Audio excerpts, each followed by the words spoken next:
him. That'll interest you all because you're all old farts like me. I met Clark Gable. The first day at MGM. I met the producer of the film that had already been assigned to me. His name was Joe Pasternak, and he did a lot of musicals at MGM.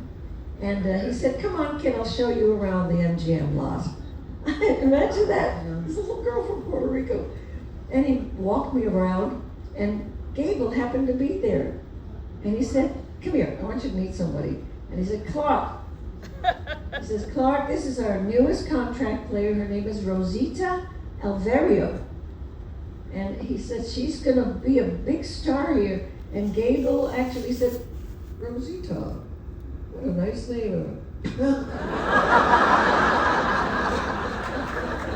Couldn't believe it. Then Joe Pasternak, the producer, really very nice of him to do this. I think he was kind of charmed. You know, this was someone that from another world that he didn't know. You know, the ghetto. And he said, "I'll take you to lunch." And he takes me into the commissary. And they had a steam table. I remember this so clearly. They had a steam table with all kinds of foreign foods like roast beef, mashed potatoes, and hamburgers, meatloaf. I was beyond thrilled. So I picked a little bit of just about everything. We went and sat down at a table, and as we sat down at a table, I look at the entrance to the commissary, and there entering is Lana fucking Turner.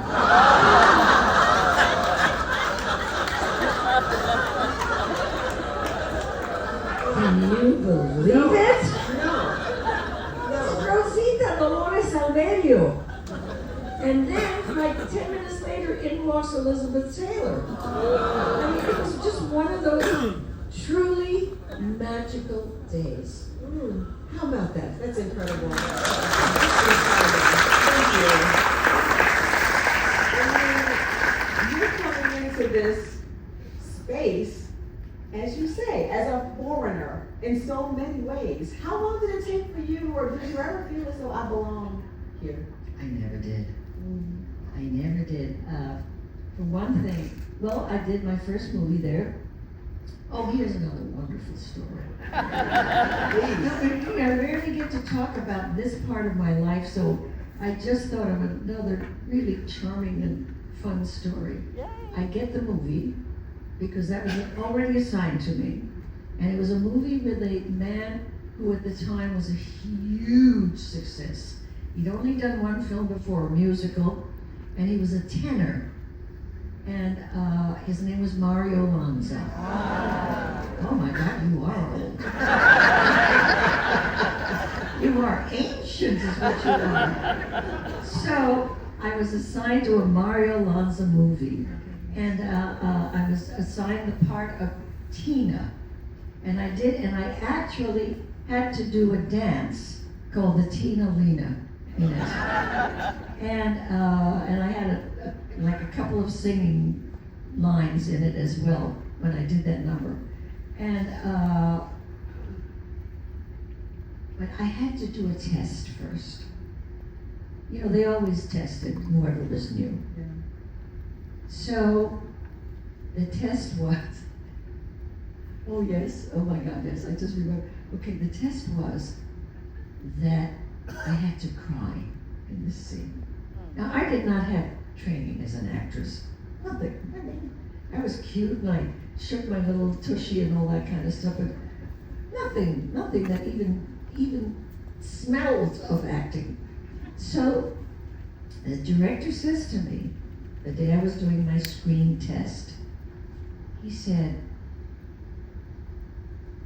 "You are going to play Mario Lanza's girlfriend." Really? He said, "Yes." But he said, "I have to see if you can actually come up to what we need for you to do in it." And that's what this test is really for. It's for that part, Tina, as in Tina Lena. And he says, here's the whole idea. You are going to understand from Mario Lanza, who's playing a character, that he is leaving you for Katherine Grayson, who is a star lady who did all the musicals. She had a high operatic voice. And he says, and you are terribly sad. And you don't know what to say, but you know that you don't want this to happen. And he said, you start to cry. And they, oh my God. You want me to cry? And he says, yes. And I said, I don't know how to do that. He said, okay, that's all right. He said, let me help you come to tears. And I said, oh, okay. He says to me, all right, you have a little dog that you just adore.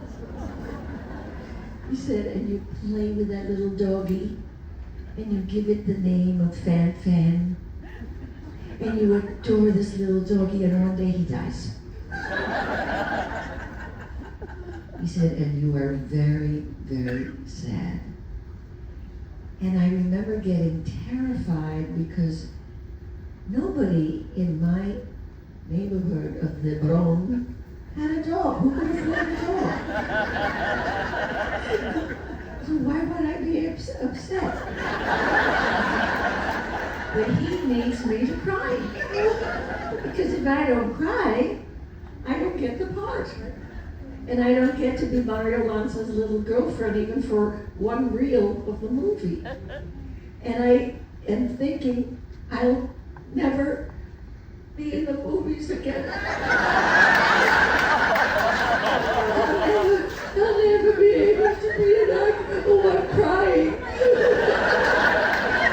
And I did a scene that he invented for me, and that's how I got that part. But you know, the whole idea, I know right now that my manager's hearing this for the very first time. I've never told him this story. It never came up. How amazing that I could somehow work it out. And then suddenly realized, so then he gave me a scene to do. He gave me words to say. I don't remember what they were. But I cried. And I cried for a very different reason, and I learned one hell of a lesson. You don't have to have the real reason. You don't have to cry because your doggy died. You can cry for almost anything else in your life that's happened to you that hurt you. That was quite a lesson. Yes, and no one else needs to know. Nobody knew. Yeah, that's amazing, amazing. So, Oh God, you really brought me way back. That's my job. I mean, I think I was about 16. Wow. Yeah.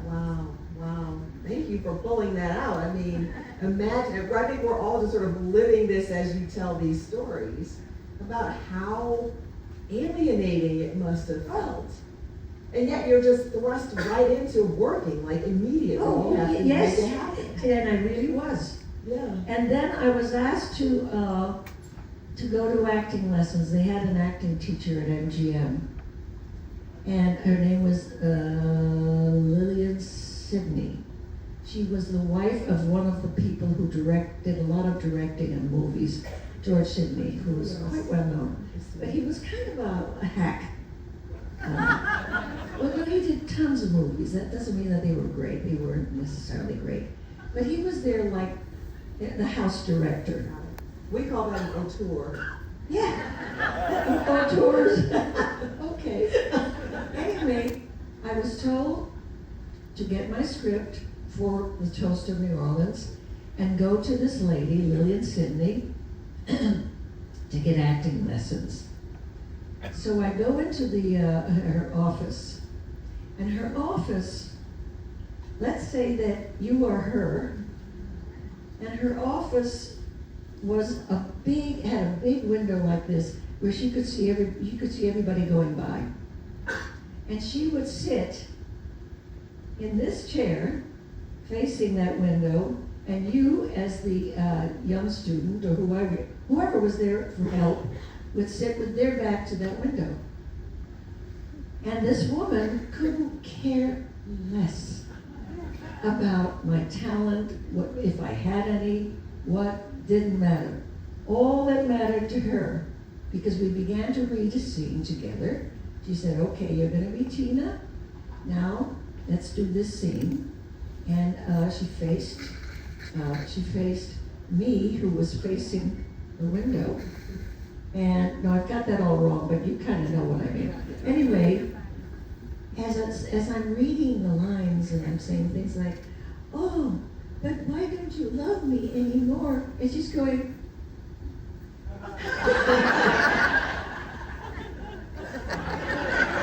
and then she did this all through my reading the lines. And I never went back. I thought, even as I was really naive, I was a very innocent girl. Even as innocent as I was, I thought, I don't think that's going to help me much. So I never went back to her. But God, you love this. That line you just did, how come you don't love me anymore? You did a lot of roles that had that line. Absolutely. Many different types of exotic island characters. Island native girls. girls. You know, something interesting happened a couple of years ago. I was talking to Jessica Chastain, an actress. She's a wonderful actress. Oh, God, she's a wonderful actress. And we were interviewing each other for the Oscars, because we both won Oscars. And Variety magazine, the show business magazine, asked us literally to interview each other. And I thought, wow, that sounds fun. I didn't know her, she didn't know me. But we got along just fine, and we talked a lot about movies and all that stuff. And then at one point, she says to me, I think I brought it up, I said, love scenes are pretty tough, aren't they? And she said, oh God. She said, you don't want to know. She said, one of the worst things in the world, she says, is to come to the studio the first day of shooting and have to get into bed with a man you barely know, an actor, and maybe even kiss him and all that kind of stuff. And she said, that is so awkward. I just hate it when the producers do this to me. She says, and I just, don't you feel that way too? And I said to her, boy, have I got a surprise for you. I said, island girls don't have love scenes. They get raped. They get disrespected. They get beaten up. But they do not get recognized. And she said, oh my God, I never thought of that. And I said, of course not, why would you? I said, I never even thought of it until you just brought this up. Gosh, it's so hard getting into bed with an actor, a stranger. Not a stranger necessarily, but someone you don't know. And the first thing in the morning, it's hard. And I can imagine it is. But I said, I've never had that problem. And that, I have to tell you, I was very moved by that. I got tearful. Yeah. Because I just thought, man, all those years I have spent trying to get parts where women are respected, and I just rarely had that kind of luck. Yeah. Oh, that's a big wow. It is a big wow. And it still hurts me. I can see that. I mean, you're saying you weren't able to play characters that were fully human beings at the time. My manager reminded me of another show business story last night at dinner.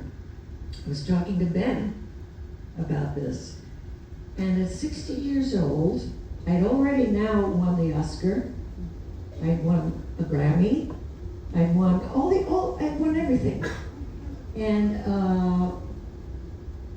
my agent called me up this particular day and said, this director would like very much to meet you because he has a part that he thinks you'd be good for. And it's a real offer. But he still wants you to try out for it, audition for it. And I said, fine, send me the script. So he sent me the script, and I worked on the scene, and I worked like a little beast on it. And I nailed that scene. So by the time I got to meet him, along with his other people, his show people in the office, by the time I got to meet them, I felt very confident that I had a really good chance of getting this part. Because I was good in it, I was funny in it, and I said to him, the first thing I said to him when I went into the room was, I can't wait to do this scene for you, because I think I got it. I said, I know this sounds boastful, I think I nailed it. And he said, well, that's lovely. And I showed him the scene, and he said, oh dear. He was English. He said, no, you've the wrong scene. No, this is not. I said, that's not the part. I've been working on that for 2 weeks. He said, no, darling. He said, no, your part, another page, he said, is the part of the Spanish whorehouse, madam. And you only need to speak in Spanish. Well, it's as though the blood, I'd already won the Oscar. It's very important to tell you that. I've already won those awards. I'm 60 years old. And he said, this is the part. And I said to him, first of all, there was this horrible silence in the office. There were at least 4 other people there. Probably the assistant producer, assistant director, whoever. And I honestly felt as though the blood had just literally left my body into a little pool around my ankles. I was so humiliated. And I said, I'm sorry, but I don't do whorehouse madams.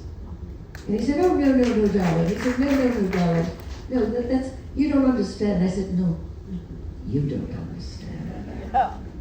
And then the bravest thing I did in that office that day was to pick up my things, which was my shoulder bag and my coat, because it was winter. I put on my coat very slowly. I made them wait. And I went to the door, opened it very slowly, and closed it. Went to my car and cried for 2 hours.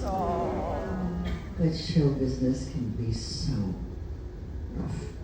Boy, you have to be made of certain stuff. You really have to. And here's the hard part of it. You have to be made of certain stuff so you can live with this kind of life and not become hard or mean or angry. That's the hard. This happens with black people all the time. Absolutely. I mean, you know this. Mm-hmm. Absolutely. And you can't let rage affect the rest of your life. You can't let that happen. That's such a valuable lesson. I really don't mean to depress you. What a story to tell you. Well, let's pick it up a little bit, because one thing I've always wanted to ask you is how there are certain moments in your career where clearly, like Zelda Zanders in Singing in the Rain, you get to play a character that's not marked as a Latin character, and that's liberating. Then there are other moments I played where a white girl in that. With a bright red wig. That's right. Was that fun to play? What did that mean to you? First of all, I couldn't believe it, and it was because it was Gene Kelly who cast me in it. Gene was politically a very liberal guy, and he didn't know from color and stuff like that, and he just thought I'd be just adorable. That was his word. That I'd be adorable in the part of Zelda Zander, who's supposed to be a star in Singing in the Rain. And it was the movie where Debbie Reynolds sings for another actress because the actress didn't have a singing voice. And Gene just decided that I would be nice. He knew I was a new player at MGM, and he thought I'd be adorable, and then put a red wig on me, and I played Zelda Zander. And after we filmed that, it was a small part, but it had real presence, and I wore great costumes, and I thought, okay, I'm okay now. This is gonna be fine. But the next thing again was a native girl, and then another native girl, and another. It just, and girls with accents. Girls who I always had to have an accent. And I didn't know what kind of accent to use. And nobody seemed to give a damn. Is it true you would just use the same accent I no would matter use where? a Puerto Rican accent. So if I was playing an Egyptian girl, I'd be talking like this. If I was playing an American Indian girl, I'd talk like this too. It was my international accent. And nobody seemed to care or notice, which was so bizarre. It is bizarre. It Yeah. is bizarre. I mean, show business at that time, movie business was really, really very odd. You've also talked about the approach to makeup. Could you talk about that too? Because there also just seemed to be brown. Only dark makeup. Brown. Only brown makeup. And of course, it also happened in my side story. And I remember one morning, the makeup man was putting this brown stuff on me, and George Chakiris, whom you all probably saw last year, with dark makeup. And because we were light-skinned, the makeup would streak. And the makeup man had the damnedest time trying to get it even so it looked like I had brown skin. And I remember one day it got streaky. And I said to him, I hate this makeup. I don't know why I have to be this color. I said, for God's sake, I'm Puerto Rican. And I'm this color. Why can't I have makeup this color? And you know what that asshole said to me? He said, what are you, prejudiced or what? I didn't know what to say. There's nothing to say. I mean, we were all one makeup color. Yeah. But you know, that makeup was also invented for Rita Moreno at MGM. Yes. And it was called Light Egyptian Light and Egyptian. Dark Max Egyptian. Factor created it. Max Yes. Factor created it. Yeah. Yeah. Wow. And I was always in that color makeup all the time. Despite all these things you're talking about, you have spoken so beautifully about what Anita meant to you. And I hope that you can share that with us tonight, like why that role was so important For starters, this was a girl who had a good sense of herself. I never did. It took me forever and a lot of therapy, psychotherapy, for me to get to like myself and accept myself as I was. And Anita, she just had a lot of gumption, and she had guts, and she had strength, and she was funny, and she thought she was pretty. I mean, everything about Anita was positive. I had never played a positive dark-skinned girl up till West Side Story, believe it or not. I mean, I've been Native girls in Hawaii, all kinds of stuff like that, Egyptian girls with that funny accent, you know. And now I could actually use that accent. But, so I loved her. I loved playing her. I loved her flipping George Chakiris off all the time and telling him off. And we are still such good friends, by the way. We're very, very dear friends. And we had a great time doing that movie. And what I didn't know was that when we did the candy store scene, you know, where the boys almost raped her, the Jets, Yes. that was the scene that got me the Oscar. That scene. And the interesting thing is that I had to say to them at one point, tell them off. And one of the boys goes to grab my arm to bring me back into the candy store. And Anita says, "Don't you touch me." And I remember that line and thinking to myself, wow, I don't know how to say that so that it's really, really strong and emotional, but mostly just very strong. Well, I was going with Marlon Brando at the time. And I thought, how did Marlon do it? And that's where I got the reading, which was, "Don't you touch me." And my teeth gnashing like that. And I know that's the scene that got me the Oscar. I know it. That's amazing. Amazing. It's such a powerful scene. It's such an amazing performance overall. Thank you.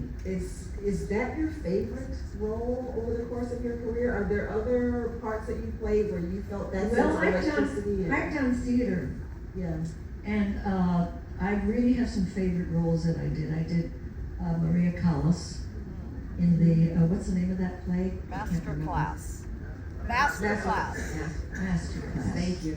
You're welcome. And I also did Sunset Boulevard in London. Oh. And I played another, where I played two really crazy women. But, I gotta tell you a funny story. Jesus, I owe you one. At least one. So, I'm playing this queen of a woman, Sunset Boulevard, who was a big movie star in the silent movies. It's a great part. Glenn Close played it originally. This I did in London. And I had enormous success playing it. And to their surprise, because they didn't expect this from Rita Moreno, I got standing ovations almost every performance. Almost every performance. It was great. It was good for me. It was terrific for my sense of being. And I was just very proud of myself. One night, and there were a lot of stairs. I mean, this part killed my knees forever. Because in order to come down steps dramatically, you have to go up steps. Backstage. I mean, how else are you going to get upstairs, right? So, we're getting to the very end of Sunset Boulevard, where this character has gone mad. She's really gone mad. She's got makeup all over her face. She's got feathers. Her dress is torn. She's gone mad, truly mad. So she comes down the steps. And the most important line of the entire play is when she gets to the bottom of the steps and says, "I'm ready for my close-up, GB." So, I'm coming down the steps and I'm thinking, something's not right. Oh, there's no spotlight on me. I'm coming down the steps acting my ass off. But you can't see my face. The light is on the man who plays the servant, her servant, is on his back. But it's not on me, coming down the steps. So, I'm thinking, oh my God, what am I going to do? I have to say this line in the light. I'm ready for my close-up, Susie. I get to the bottom of the steps, and still the light is on him, with his back to the audience. So I'm thinking, oh, I know what I'll do. So I very dramatically point to the light booth, where the light's supposed to be coming from, and I say, "You there! Over here!"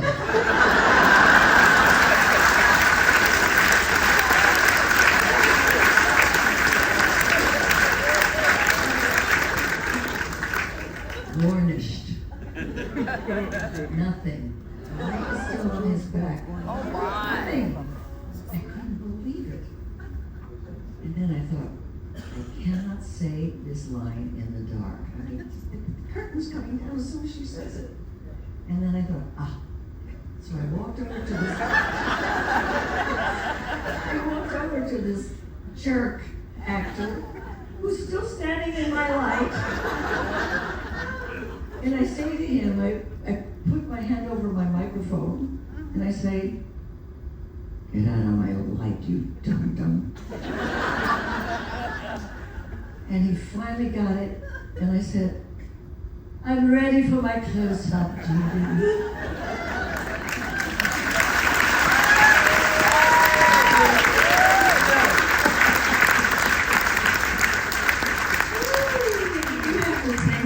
There we go, improvisation. I couldn't believe that he didn't get it. Because all the other actors were, oh my God, she doesn't have a light anymore. What's she gonna do? Incredible. There's an actor I've been wanting to ask you about. And maybe, I don't know if you've told many stories on the cruise, but have you talked about your work with James Garner yet? No. Could you talk about what it was like to work with him on Marlowe, and then of course on your 3-episode arc on the Rocker Files? I'm asking on behalf of my mother who watches the Rocker Files every night, and she would love to know what it was like to work with him. Episodes, yes. Was it last night? Yes. He was in love. He was the dearest, darlingest man. Oh, I'll tell you a story about him. My mom thinks you I bet you think you dirty people. Aw. Oh, you want dirty? About We'll James talk about Garner? Hell Brando. yes. Yeah. Anyway, but I'll tell you something very serious about him. Harry Belafonte. Now, some of you may have heard this, because I'm going to talk about the March on Washington. And I know that some of you were privy to my talking about it before. And we were all on an airplane. Harry Belafonte had arranged for this. And Jimmy was one of the actors who was invited to be in Washington, D.C. for this amazing experience. We had no idea how amazing it was going to be. And Jim had an ulcer. And the thought of doing what he was about to do in Washington, D.C., which was to show his presence at something extremely different and exotic, you could almost say, really scared him. He was afraid that he would lose his career. I mean, that's the kind of time it was. You know, people forget about that. All of us. I was terrified. I was so sure I would never work again, because I certainly didn't have the name he did. This was not West Side Story. And, well, maybe it was, well, you know, I don't remember dates, never mind. Anyway, what I want to tell you about him is that was very brave of him. He didn't have to do it. I mean, he could have just, you know, said, Harry Belafonte, I would love to, but I'm busy. You know, or I'm going to be away, or whatever. He didn't. He showed up, like we all showed up. And I've never, ever forgotten him for that. But he was just a dear friend. And he was a very unusual guy in the sense that he had girlfriends. He had about 3 girlfriends, I was one of them, who would visit him now and then. In fact, when he had his stroke, the 3 of us, on different occasions, would go and meet him at his house and you know, just talk to him and make him laugh or something like that. But just the dearest man I've ever met. He was really adorable. Oh, thank you. Thanks for sharing that. Yes. And what you were saying about the risks, the potential risks to your career, I mean, you have been showing up in activist spaces for a long time now, since the March on Washington. Has your feeling about becoming more vocal about certain issues, women's issues? Oh, yes. Things have grown dramatically, yeah. I always talk about that, and you know, the most recent thing, which is just You know, what I really wanted to say, but I thought it's as harsh as the thing that the man said. That I wanted to say, under what rock did they find this maggot? Yeah.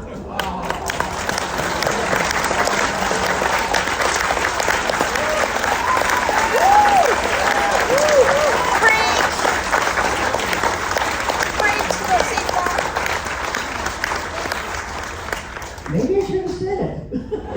It's been said now. No, but tomorrow in the New York Times is going to be a letter to the public with all of the Hispanic names you can think of at the bottom of it about what happened.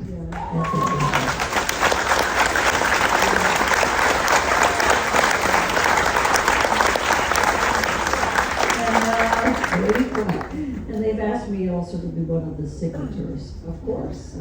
Jennifer, all these people. So it's a gorgeous letter.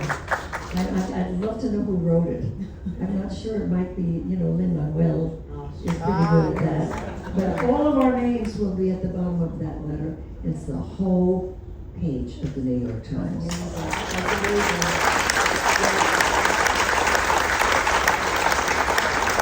When you look at artists like Lin-Manuel or America, who you introduced at the Oscars, do you feel, it's clear you feel a sense of pride in the next generation of Latin artists. Yes. Do you feel hopeful about what their future will be when you think about how their career is different and the times are different from when you were coming up? But what's the question then? Do you feel that they have, they're more optimistic about what their possibilities can be? I'm really glad you did ask that, because my career has been so, what can I say? How do I say it? My career has been so damaged in some ways that I don't think I've had the career that I deserved to have. It's too late. God, I'm going to be 93 any minute. This, please don't. I don't want anybody's sympathy. It is what it is, and you just have to be strong. And that's always my advice, anyway. Yes. You gotta, pull yourself up. I realize now. Actually, I realized 2 weeks ago, which is so interesting. I told this to my manager, who was kind of surprised. This is not the career I wanted. This is not the career that I think I should have had. But I realized 2 weeks ago it could never have been any other way, because the time was off. And it's the only thing that's really kept me from getting all weepy about it and resentful and all that kind of stuff, because it hurts. It still hurts. But it is what it is. And it's changed somewhat.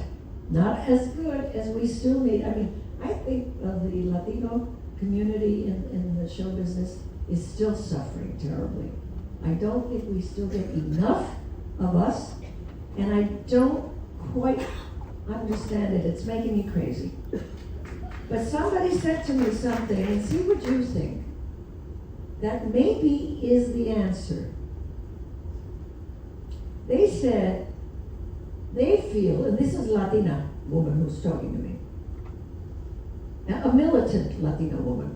She said to me, I think that what's wrong is that we as Latinos have siloed ourselves, in the sense that some of us are Puerto Rican, some of us are Mexican, some of us are from Spain, some are from Puerto Rico, some from Cuba, and she says we silo ourselves. Yeah. The black community is entirely different, because they are black, and they've been here for a very long time. I think it's the only thing that makes sense to me, but what now we have to do is reach out and support each other, no matter what country we're from. If we speak Spanish, we really have to support each other. I think it's very important. Show that unity. Yeah, it makes sense. It makes sense. And I think I would speak for everybody in here when I say that we all wish we had seen you do more roles where you could show all the things that you are capable of You know, doing. so often I'm asked, what roles would you have wanted to have if you could? And I said, anything that Meryl Streep has done. But you know what I mean, right? Absolutely. But the things you did do, Rita Moreno, are legendary and blueprints for everything for the people who come behind you.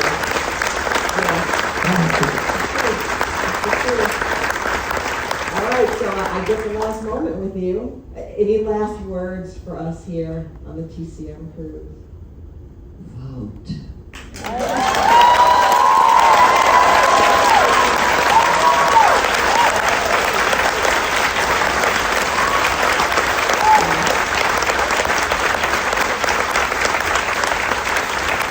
I know we can do it. I know we can do it. Just everybody get off your keister and get to that voting booth. Así I know we can do podemos. it. Amen to that.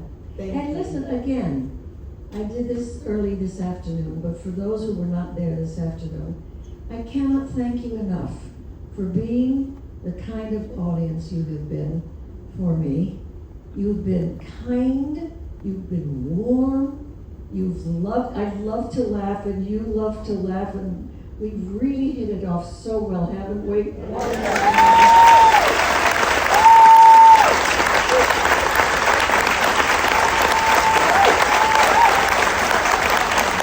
I just want to say thank you. Thank you. Thank you. Thank you.